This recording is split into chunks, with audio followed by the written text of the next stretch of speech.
What's going on, YouTube, and welcome to Goal Line Hockey. It's Kevin Forte. It's another season, but a much different season for the New Jersey Devils as they were eliminated by the Carolina Hurricanes in the Stanley Cup playoffs. They did make it to the second round. They made the playoffs. They won a round, beat their crosstown rivals, but it's a little bittersweet for the Devils, and we'll take a look at that today. So the New Jersey Devils have had a really long season. They're one of those stories in the NHL that was a really it was an up and down season. And I think at the end of the day, that's kind of what did the Devils in. They just at the end of that series, they just looked tired. Even head coach Lindy Ruff, even post game after game 4, this group was, I think they were just out of gas. And I mean, you look at how the season started. They lose the first couple of games of the season, right?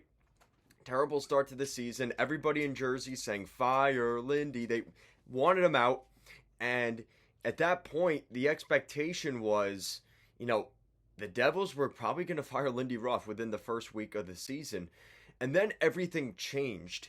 They basically went on a 13-game winning streak, basically from the beginning, or from like the middle of October all the way until Thanksgiving.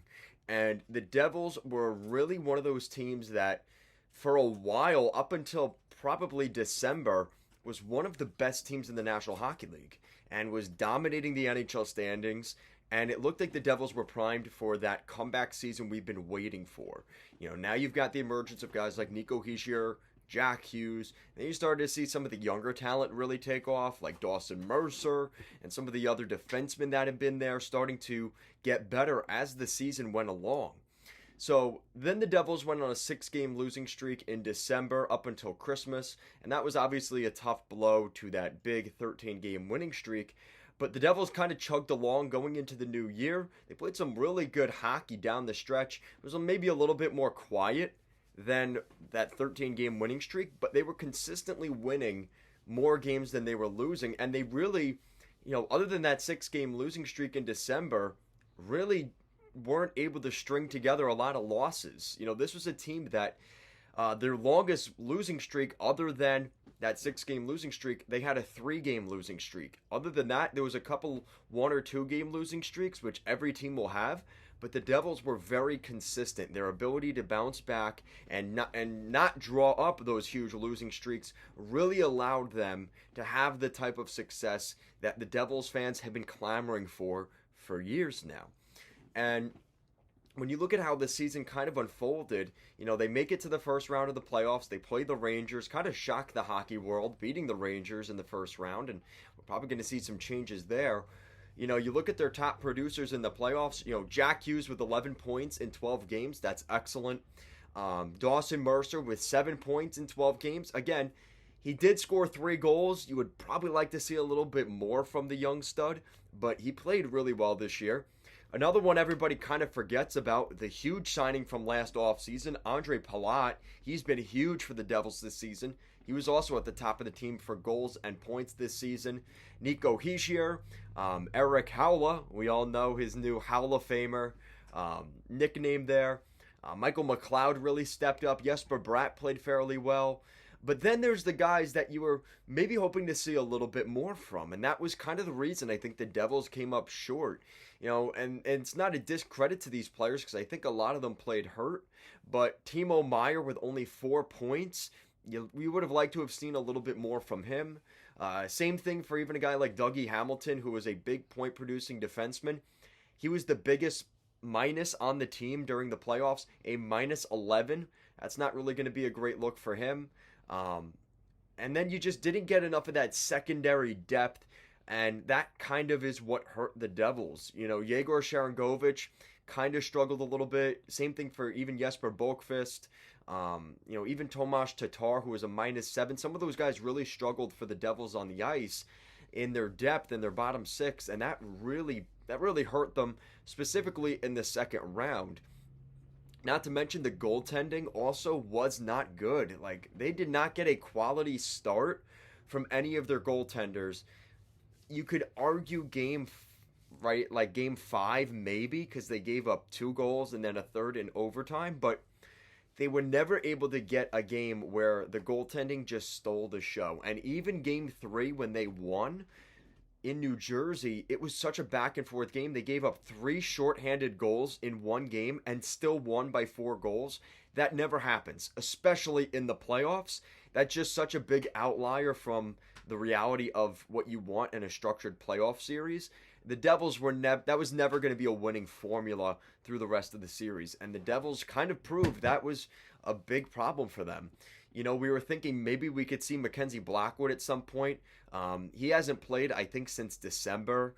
You know, we made videos last fall talking about how, you know, ideally for the Devils, Mackenzie Blackwood finally gets healthy, gets over some of those injuries, and becomes the goalie we've seen him be in like 2018, 2019.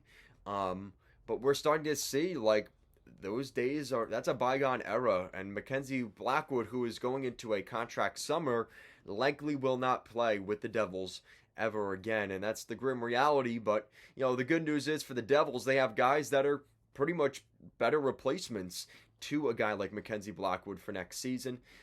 Akira Schmid put together a really good first round, but he definitely came back to human form in the second round. He had a .921 save percentage and a 2.35 goals against average during his 9 playoff games. He put together 2 shutouts in the playoffs, which again, that was the first round, but he did put together 2 shutouts. And he had a 4, you know, combined between Vanacek and Schmid, they put together a .417 quality save percentage. So, you know, it's one of those things where the Devils, they just didn't get good enough goaltending from Schmid in the second round. And that was the big concern. We saw him play well in the first round, but how would he do over a prolonged run? We've never seen him play this much hockey at the NHL level, and it kind of came back to bite him. And again, I mean, I hate to say it, Vitek Vanacek had a terrible postseason. He played 7 games for the Devils. He only picked up 1 win out of those 7 starts. He had an .825 save percentage and over a 4.5 goals against per game. That's just not a winning formula. And for the Devils, they really needed him to do that most when Akira Schmid struggled. There was no stability in the postseason for that second round in between the pipes. And you know, that's been the biggest problem for the Devils, is their ability to get solid goaltending. And we finally saw that throughout stretches of the season. That's why they did so well. We also saw that in the first round. But the second the goaltending kind of struggled, that's where the Devils kind of went back to the old Devils we've seen in the past. And that's why I wonder, as much as we like the goalies they have there, in Akira Schmid, in Vanacek, in Nico Daws, how many of them are a goaltender in any given playoff series? Obviously, the first round being an outlier against Shesterkin. You know, if that series were to happen again tomorrow, I wouldn't put the Devils winning that series head to head against Shesterkin. Any of the 3 Devils goalies against Shesterkin probably isn't going to be a winning formula. Look at the other goalies in the Metropolitan Division, right? The Islanders, even the Hurricanes, right? It proves that they probably aren't a good match against those teams in between the pipes. So it's good that you have 3 decent goalies, but it doesn't matter if not. You can only put 1 goalie in at a time. And I just don't think they have the quality of goaltending right now that's going to get them very far in the postseason. And maybe that's my opinion, and maybe you guys will agree or disagree with me, but you know, the Devils got the goal scoring support they've been looking for, but it doesn't really matter if your goalie is giving up 3 goals a game in the playoffs against a team especially like the Carolina Hurricanes, who doesn't give you very much. It's going to be a really hard series to win. And I did predict this series going to 6 games. I gave the Devils a little bit more credit in this one than the series actually unfolded, but I think they just got tired. You know, like I said, Jack Hughes, I think, was playing hurt at the end of that series. He was actually a game-time decision in Game 5. Timo Meier didn't look himself, and obviously putting up only 2 goals and 2 assists through 11 games.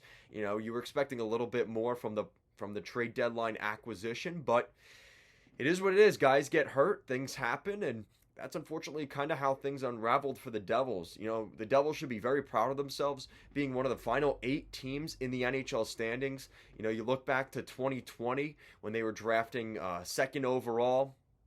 You look back to, oh no, maybe they drafted 6th overall. Okay, anyway, they've been drafting top 10 in the draft for the past, what, 5 or 6 years, right? Since 2018. So the reality is, yeah, this team isn't where they necessarily wanted to be, but the future looks very bright for the Devils. And as much as this hurts and is disappointing with how things went in the second round, they still made it to the second round of the playoffs, right? And they have bragging rights for the rest of the summer with the New York Rangers until next playoffs. This is a really good season for the Devils. They've put themselves on the map, and they're showing a little bit of respect from the rest of the league. They have a lot of big decisions to make this summer. We'll be making videos about that. You know, they're probably going to give a qualifying offer on a one-year deal for Timo Meier. There's a lot of questions with some of those other guys on the team, but we saw a lot of grit and a lot of fight from this team. You know, like I said, with Hughes being a little banged up, with Timo Meier being banged up. You look at John Marino in Game 5, you know, in the final minutes of that game, killing that penalty. He's got bloody nose. He's got, you know, gauze in both nose hole nostrils. Yeah, like completely beat up, distraught. Probably couldn't breathe. Like, he was definitely a mouth breather because he couldn't. There's no way he could have been able to breathe throughout his nose with all the blood coming out. Like, those are the kind of guys that the Devils need. That's the DNA of the Devils to success in the postseason, and we're starting to see that. And like I said, you've got a lot of guys coming off the books. You have Miles Wood, Tomas Tatar, Eric Howla, Damon Severson, Ryan Graves. You know, there's going to be a different team in the fall, but I think it's for the better. It's just going to be different. You have Jonathan Bernier coming off the books. You have a couple big RFAs. You know, Kevin Ball is an RFA this summer. Nathan Bastian, Jesper Boqvist, Mikey McLeod, Yegor Sharangovich, Timo Meier, and of course Jesper Bratt. So we're going to see some interesting movement of the salary for the Devils this summer. They've got a lot of money to spend, which is the good news. They have $83.5 million of cap. Oh no, $34 million of cap space. So they will be able to move a lot of that onto the roster. They've got some really good young players up front. You look at a guy like Alexander Holtz, who we didn't see a ton of down the stretch, but Alexander Holtz is a very good prospect, top 10 draft pick. Nolan Foote, Tice Thompson on the back end.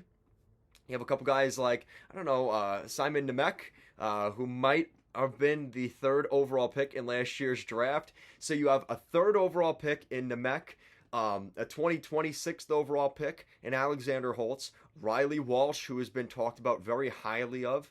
You know, you even look at some of these other guys like Topias Vienne, Michael Vukovic. You know, they have some really good prospects. Even, you know, Nico Dawes. So this is a team with a ton of prospects, goaltending, defense, forwards. So even though maybe they'll be losing some guys this summer, they have the young guys in the pipeline that Lindy Ruff will be able to work with. He's a great players coach. He gets a lot of criticism for the way he coaches, much more of a European style. And maybe that will be a problem down the line for the Devils. But I think this is a team with some little bounces going their way, a couple of good moves in the summer. The Devils are going to be on track to be where they were this season and potentially even moving forward and becoming a deeper team. They've got some playoff experience. You know, they were kind of playing with house money in the second round anyway.